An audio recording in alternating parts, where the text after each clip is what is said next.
马桶一响，可能这里出了问题。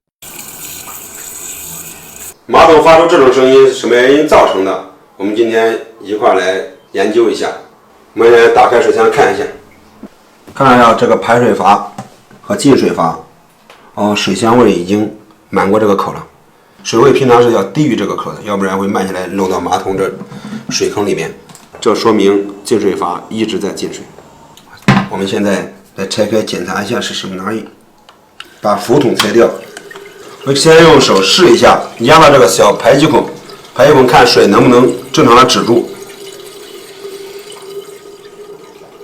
可以止水，可以止水，那就是这里出现了问题。注意看这个风水皮塞已经有凹槽了，这水压已经把它顶到凹进去了。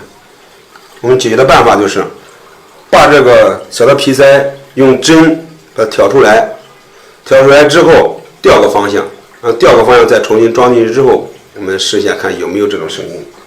好，我们现在处理完之后，把它装进去，然后看一下这个情况是不是就解决了。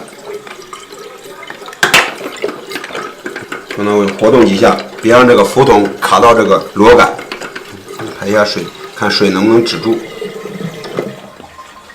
听一下声音，已经没有这个滋滋滋滋的声音了，可以确定就是因为这个皮圈老化导致的这种现象。我们今天的维修就完毕了。